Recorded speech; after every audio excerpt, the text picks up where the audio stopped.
Nangangampanya ni Yorme, iisa lamang ang sinisigaw namin noon.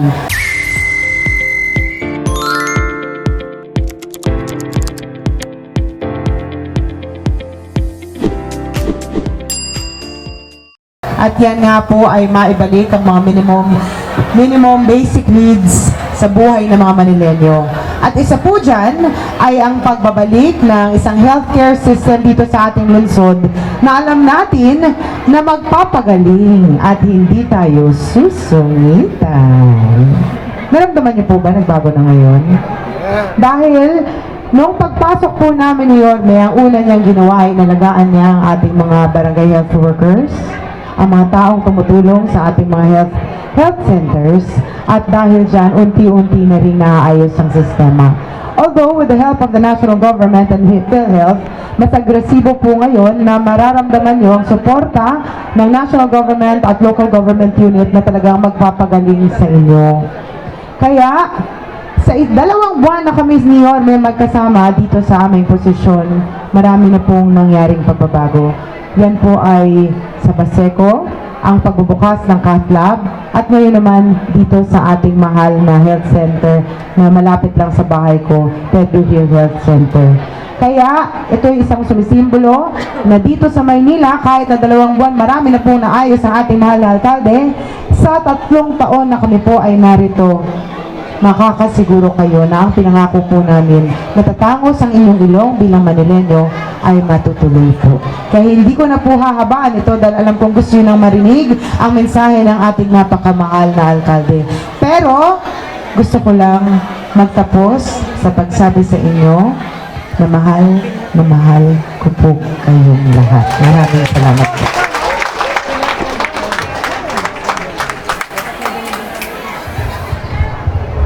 Once again, ang napakasipag na Vice Mayor ng City of Manila, Honorable Angela Leichi Atienza Beldapeña. Ating mensahe. Tinatawagan po natin ang Yorme, ang ama ng City of Manila, Honorable Francisco Isko Moreno. Palakpakan po natin!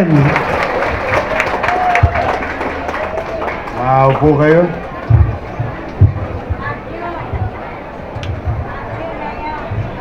Love you.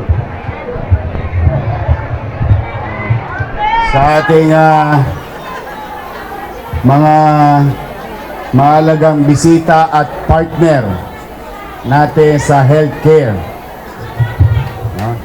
ang ating DOH partner, DOH Regional Director Lester Tan, at 10 ng kanyang mga kasama sa DOH, ang ating partner sa PhilHealth, Vice President Walter, Vice President Bernadette, May Rebenito, ang ating branch manager sa PRO NCR PhilHealth, at sa ating mga direktor ng ospital at health center, mga health workers, mga konsehal, Bobby Espiritu, Che Borromeo, JB Hison, at ang ating majority floor leader, Mon Yopanco, at ang maganda nating kapitbahay niyong Vice Mayor Chi Atienza. Sa mga taga Pedro Hill, Barangay Chairman, Kagawad, Secretary Treasurer Tanod, mga Batang Maynila, at siyempre ang aking mga pinakamamahal na nanay at tatay ko. Mga lolo't lola ko na may asim pa. Una po, taus-puso ang pasasalamat sa ating partner sa national government, ang PhilHealth at DOH, sapagkat napansin nyo ba nadadala sila sa Maynila ngayon? Opo, dala ng lagi kong binibilin sa ating Manila Health Department Director, Grace Padilla, na mas sigurado ng mga pasilidad natin pangkalusugan, ospital, health center ay laging handa, magiliw, at may mahihita ang tao. At marami yan. Serbisyo, gamot, at kakailanganin. Yan po, kung narinig nyo ang ating Vice Mayor kanina,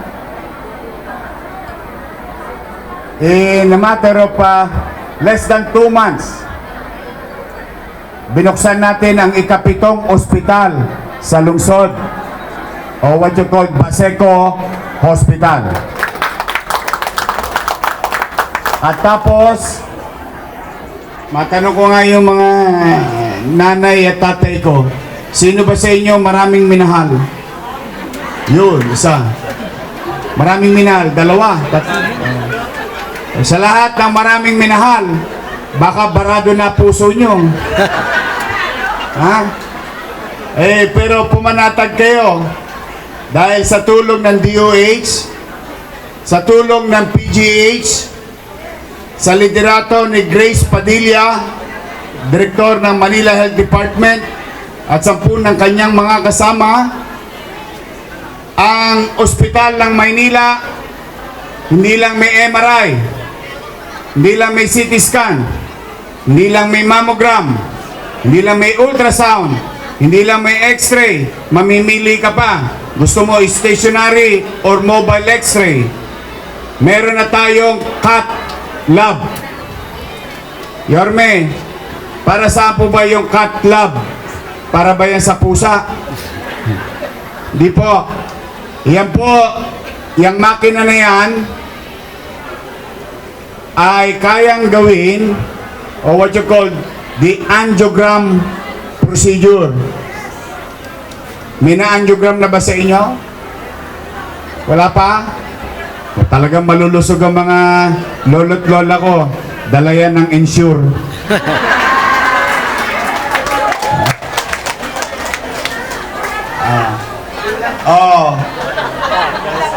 Yung wala pa, antabayanan nyo yung third batch. O baka kasi mabagal yung inyong tawag yung submission. Pero konti na lang ang natitira. Wala na pong problema ang Maynila sa pagbili ng gatas. Ang may problema, yung kumpanya. Naubos lahat ang paninda nila. At napag-alaman ko na yung ensure imported pala yun. Hindi pala yun nagagawa dito sa galing pa Singapore. Kaya pag nauubos, umorder pa sa Singapore. But anyway, going back, mahal po magpa-angiogram. Baka may kakilala kayo. Ipagtanong nyo kung totoo ba yung sinasabi ni Yorme. Pagkatapos natin mag-angiogram through the help of PGH, UPPGH, and other partners in DOH, and National Government Hospital, kalaunan, malay ninyo, magkaroon na tayo ng angioplasty. Alam niyo po ba ang ibig sabihin ng angioplasty? Yung tubo, barado, ibubuka, lalagyan ng barbula, tuloy ang daloy ng dugo sa puso. Napakalaga po sapagkat isa sa mga silent killer na sakit sa ating mundo, hindi lang sa Pilipinas sa mundo, ay ang atake sa puso. With proper diagnostic equipment at maagap, katulad ng programa natin ngayon, maagap na pagtugon sa kalusugan ng ating mamamayan, mas hahaba ang buhay. Mas mahaba ang buhay para sa mga single, may tsansa pa. Sino ba sa inyo ang single na ulit? Marami naghahanap pa. Ang gusto ko, lagi kayo malusog. Ang gusto ko, lagi kayong masaya. Kasi mahirap na nga yung buhay. Ayaw ko ang gobyerno maging bahagi pa ng konsumisyon ninyo. Gusto ko, pag pumunta kayo sa pamahalaan, kahit papano may tugon. May tugon sa pangangailangan ng kanyang mamamayan. So, ngayong araw na ito, nagkakasama-sama tayo. Dahil, maganda ba yung health center nyo? Social ba? Mas maganda pa sa Makati? Kasi malapit na tayo sa Makati. Maganda-ganda. Masaya ako. Pag masaya kayo, basta kami, pagbubutihan pa namin ng inyong mga doktor, at ng inyong mga nurse, BHW, and so on and so forth. Sino sa inyo ang bungal? May bungal ba? Gusto nyo kumain ng maayos? Magpa-dentista na kayo sa amin. Walang tosgas.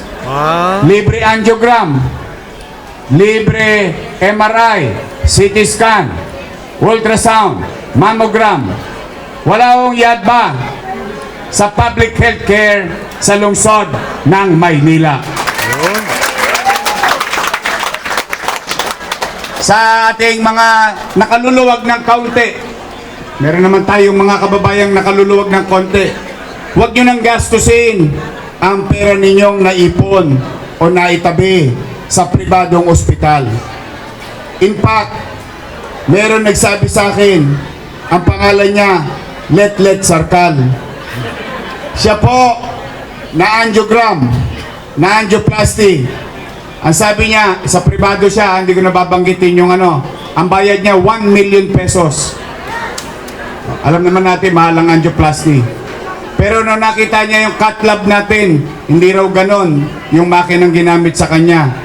Mas maganda raw yung sa atin. So, ang punto ko, sa mga nakaluluwag, halika na, tipirin nyo na yung pera nyo. Ibeta nyo na yan sa Gedli. Impukin niyo yan. Gamitin nyo sa ibang bagay. Yung mga serbisyo na kakailangan ninyo, magtungo kayo sa pampublikong pasilidad, pangkalusugan ng ating lungsod ng Maynila. So now, here we are today with the national government, GOCC, PhilHealth. Alam nyo po, ang PhilHealth ngayon, parang bahagi na ng City Hall ng Maynila. Opo, talagang nakikisuyo ako sa kanila. Nakikiusap ako na maging masinsin, mainam ang pagtatala ng ating mga kababayan under UHC or Universal Healthcare Law. Yan, gusto kong mangyari sa Maynila na ang bawat Manileño, matanda, bata, may ngipin o wala, mayaman, middle class, mahirap, gusto ko maging bahagi kayo ng PhilHealth nang hindi sa panahon ng aberya. Kahit sa normal na panahon, kayo'y maisapi na nang hindi kayo masyadong natataranta, nag-aalala pagdating ng araw. Napakalaking bagay ng presensya ng PhilHealth sa buhay natin ngayong araw na ito dito sa Maynila. With PhilHealth, I think, yung mga local government, mas lalong magiginhawaan sa pag-deliver ng services or healthcare services sa kanyang mamamayan. Sa totoo po, nagulat ako a few weeks ago meeting with PhilHealth. Nagulat ako na halos yung ibang serbisyo ng PhilHealth, kung hindi doble, naging triple ang halagang sinusuong inaatang ng PhilHealth sa isang taong may sakit sa Pilipinas. Ang sabi ko sa kanila, bakit hindi alam ng utaw? Bakit hindi alam ng tao?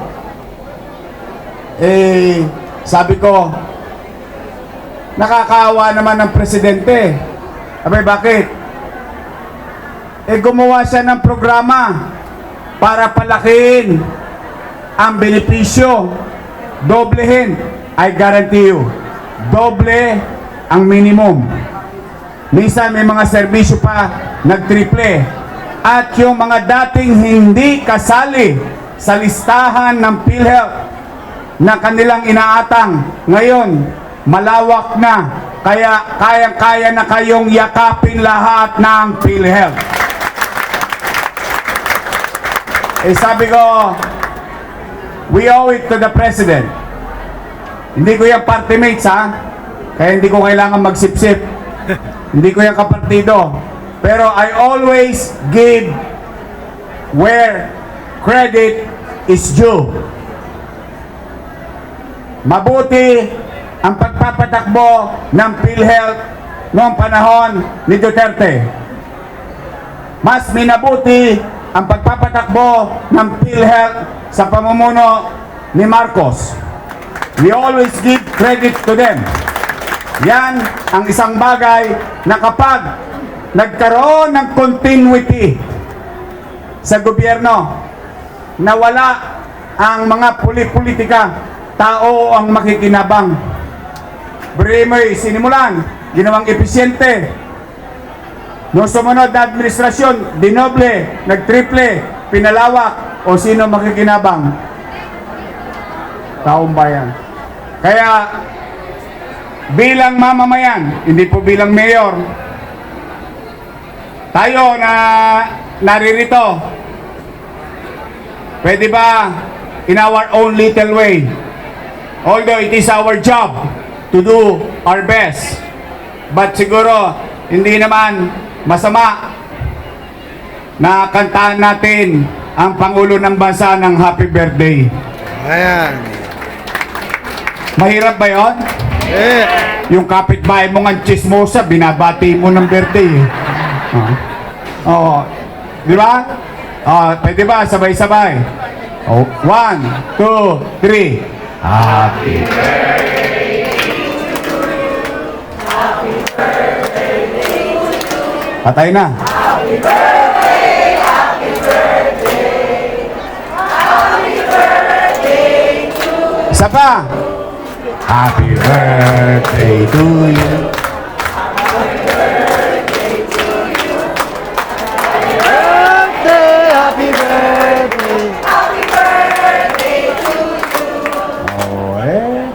Tama, hindi pala ako nag-iisa. Happy birthday na lang, sintonado pa. To our President, thank you very much. And I really appreciate it nung nakita ko yung puntada ng mga serbisyo. With all honesty. And I was amazed that this thing can be done. So, sa inyo po, mga nanay ko, mga tatay ko, maganda pa yung condominium. Maganda? Sabi ko sa mga bisita natin, inutang ko yan. So, yung inutang ko, napakinabangan ba ng tao? Ayan o. Hospital. Gamit. Kaya ako, sabi ko sa inyo, iraraos ko kayo. Sa totoo lang. I'm happy that today, start of a new day, better days coming to Manila with our partnership with DOH and PhilHealth. Sa atin naman, kayo mga nanay tatay ko, abangan ninyo, magkikita tayo sa October.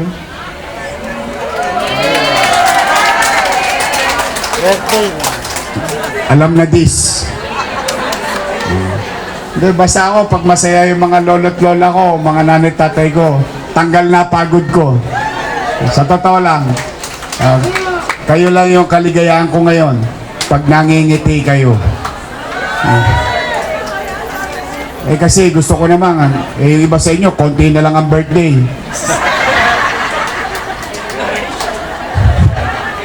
Gusto ko, sa inabahaba ng buhay ninyo, sa ating komunidad, ngayon yung maramdaman na may gobyerno na nagmamalasakit sa inyo at nagmamahal sa inyo. Totoo lang. So muli, maraming salamat sa PhilHealth at alay namin ng Manila Health Department ang pasilidad na ito sa ating mga nanay tatay, mga lolo't lola, mga batang Maynila. Pumanatag kayo. Pumanatag kayo. Kahit gipit tayo, kahit gipit na gipit tayo, hindi ako titigil. Huwag kayong mag-alala. Sanay ako nang wala. Alam niyo naman siguro, no? Galing ako sa wala. Nakaraos ako. O iraraos ko din kayo, mga batang Maynila. Magandang araw. Pagpalain nawa kayo ng pong may kapal. I love you. Manila! God first. Thank you. Bigyan po natin ng masigabong palakpakan ang mayor, ang ama ng Maynila, Yorme Isko Moreno. Grabe partner, napaka-inspiring.